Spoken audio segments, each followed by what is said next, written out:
Charles Oliveira is a master of jiu-jitsu. In his fight against Tony Ferguson, Charles did things on the ground that were stupefyingly brilliant, and as a result, he accomplished something that many people thought to be impossible. He controlled El Cucuy on the mat for an extended period of time.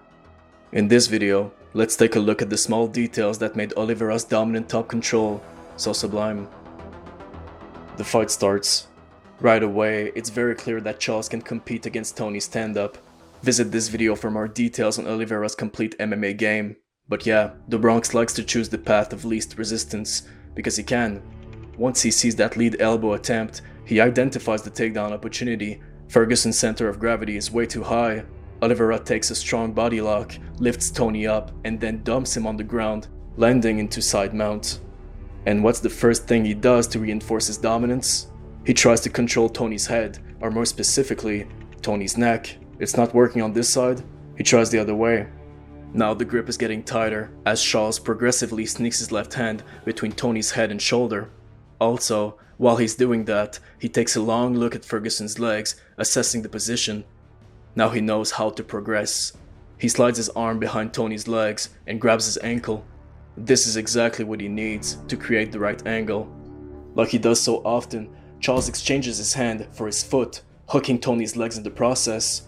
He gets to half mount and half butterfly. Seems El Cucuy can't stop the progress. And it's not over.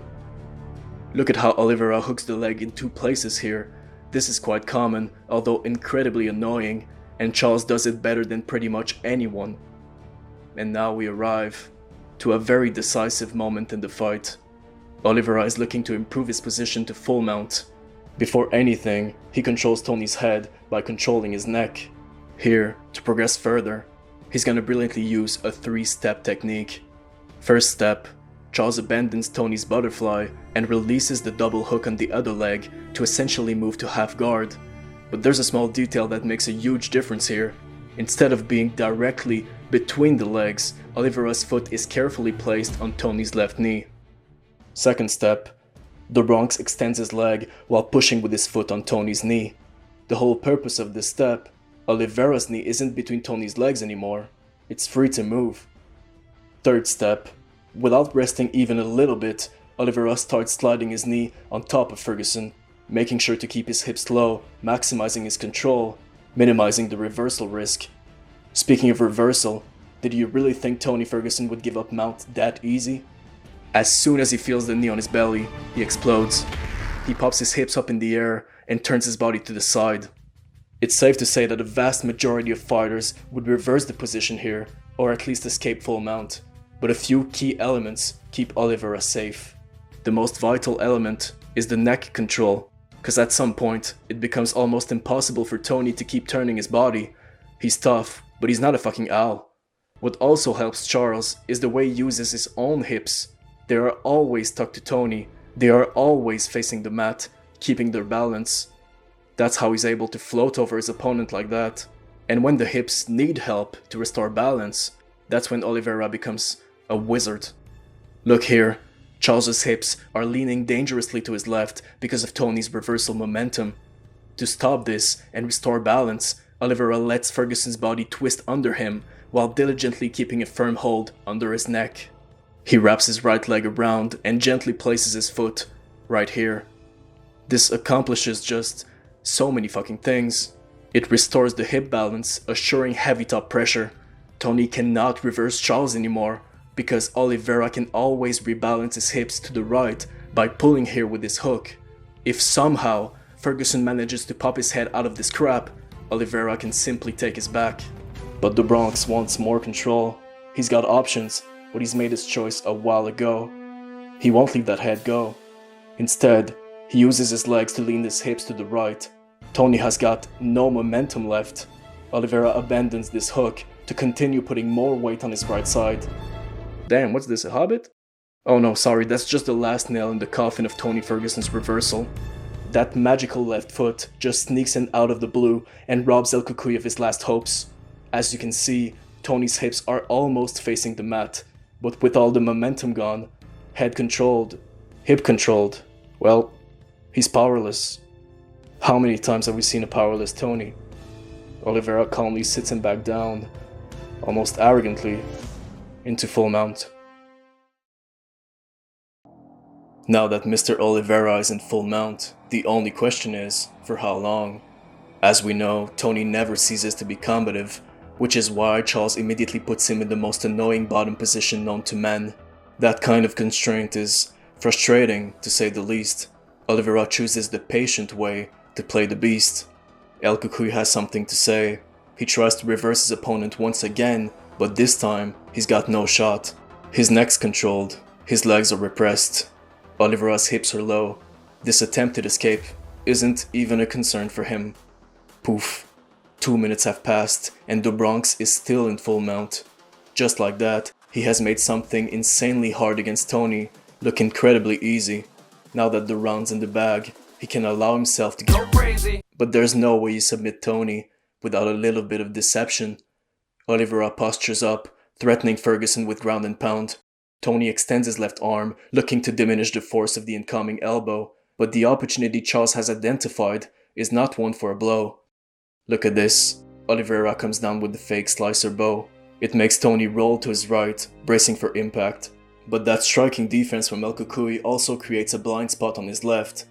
For the Brazilian wizard, everything's going according to plan.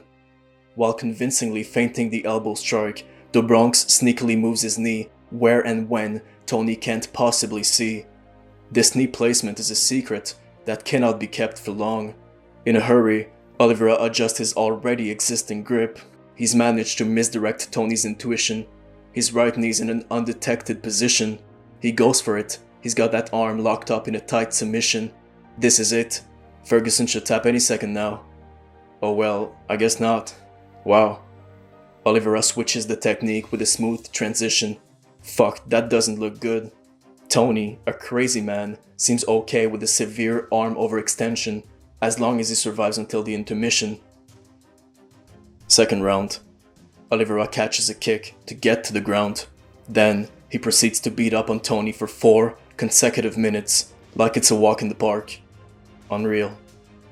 Third round. The BJJ tactician repeats the same process. He catches a kick and punishes the opposition. A few moments later, both fighters are in the same position as before. Oliveira tries his 3-step technique once again, but this time he can't progress as quickly into full mount.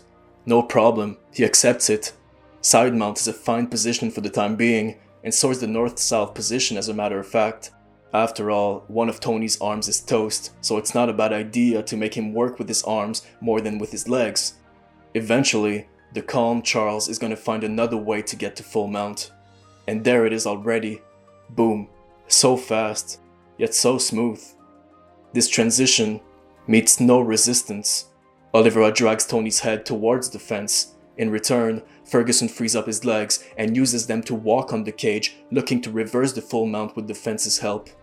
And now they arrive to a very familiar position. Indeed, as you may remember, this sequence looks similar to this one. The only difference this time, Tony can use the fence to his advantage. Oliveira is well aware of that. He knows he cannot treat the situation the same way as before. His head control over Tony is in jeopardy. Even if he could sit El Cucuy back down into full mount, Tony could still push off the fence with his legs over and over again. In the first round, Charles had placed his right leg just like that to rebalance his own hips so they could face the mat. Now in the third, Oliveira accepts the fact that his hips will get reversed and decides to use his right leg in a different way. He puts it behind Tony's head, setting up a triangle. Now to make his left leg join the party, Oliveira supports himself with his left arm. This gives his leg just enough airtime to reach its twin.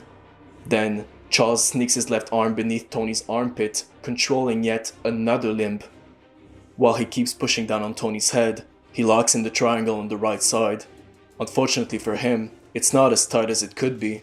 It's time for some elbows from the bottom. Ferguson just can't stay here. He needs to try something. He rolls to his side, giving his left arm. Surprisingly, Oliveira decides to not take it. It's hard to say why exactly.